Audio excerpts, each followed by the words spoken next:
We had a part-time gymnastics teacher who was also a college student at Kennesaw State University, and then her class schedule conflicted with the time in which we all started extreme martial art classes, so she couldn't support us anymore in our extreme martial arts training, so we needed to look for another gymnastic teacher. And right around the same time, Courtney started or purchased martial arts classes for her son Isaac. So Isaac started taking classes, and then through her son taking classes and through interaction with Tara, we discovered that she had some gymnastic teaching skills, right? And that she had taught gymnastics and had taken gymnastics in the past. And so we asked her about coming on board to help teach part-time to our extreme gymnastics, to our extreme martial arts students.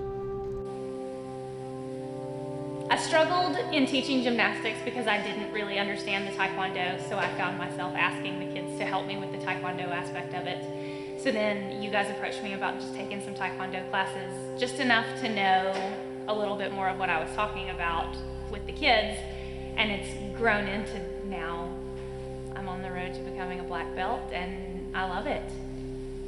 When Courtney first started coming in here, she wasn't taking Taekwondo, and she'd never taken any martial arts classes before. So taking classes at Youngsell was her first martial arts training.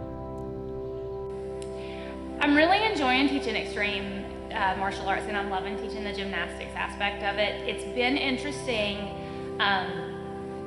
just because I have the background in gymnastics, and there's a lot of difference in teaching gymnastics to a gymnast and teaching gymnastics to a martial artist. For instance, I have always taught kids when you finish whatever gymnastics skill that you're doing, you end with your hands here. Well, in martial arts, if you have your hands here, you get jabbed right here.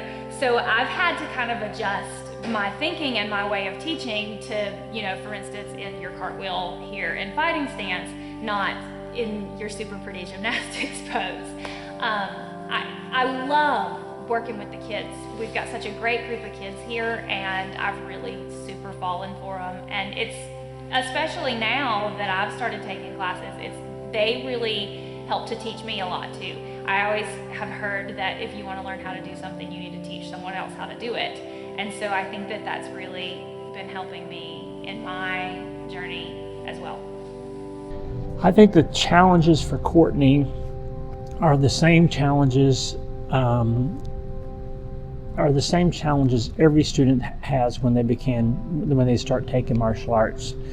You can't become a black belt overnight. So there's a lot of people ask, how long does it take for the average person to earn a black belt? Well, the fact is the average person never earns a black belt because it takes so long to earn a black belt that most people will quit before ever reaching that goal. So this is the biggest obstacle that I think any student faces. So for me, the hardest thing is that I do have this sort of athletic background where I danced and I cheered and I did gymnastics. It's also been a really long time since I've done that. So old is a lot different than young, and I'm struggling with the difference in that, and I'm struggling with just sort of being afraid of my body and afraid of what's gonna crack or pop or hurt the next morning. That's been the hardest thing for me through the whole journey, is just kind of coming to grips with what I can and can't do anymore, and sort of reteaching my body to do the things that it used to do, and having to be a lot more careful with my old bones. So for Courtney, at the very end of her next testing cycle will be the first tournament that she's going to be able to, that will be local, that she's planning to participate in. So she's going to be going into that tournament right out of the cycle, right out of the testing. So not only does she have to worry about getting testing ready, she has to worry also about getting tournament ready. So it's going to be very important that that she focuses on all the details of her form, that she gets as much time in the classroom as possible, sparring and preparing for the sparring portion of the competition.